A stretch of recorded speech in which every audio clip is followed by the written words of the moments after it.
Can't play Fortnite because it's not opening on your computer? No need to worry. In this video, I'll walk you through fixing the issue so you can get back into gaming. So let's dive in and sort it out without wasting any time. Solution 1. Enable driver signature enforcement on your computer. To do this, click on the search icon here and type in PowerShell. Then right-click on Windows Powershell and select Run as Administrator. Next, click on Yes to give permission. Now type in bcdedit --set --test off and hit Enter. Then type in bcdedit --set --NOINTEGRITYCHECKS off and press Enter. Next, reboot your computer. After your computer turns on, check if the issue is fixed. If not, open up PowerShell just like before. Then type in bcdedit --set --test on and hit Enter. After that, reboot your computer and check if the error is gone.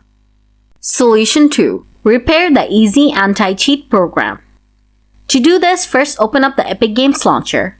Then click on Library. After that, click on the 3 dots icon below the Fortnite poster and select Manage from the pop-up menu. Now click on this folder icon and the File Explorer should open up.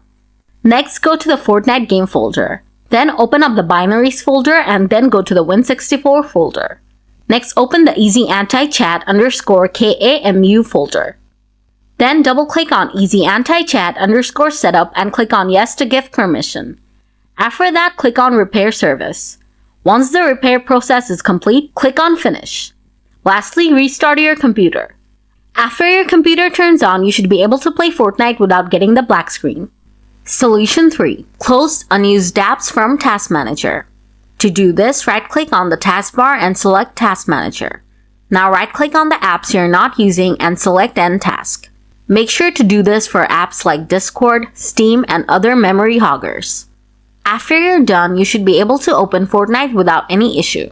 So that's how you troubleshoot the Fortnite not launching issue on your gaming rig. If the video helped you out, please give it a thumbs up. And if you have any questions, feel free to leave them in the comments below and I'll get back to you soon. Thanks for watching.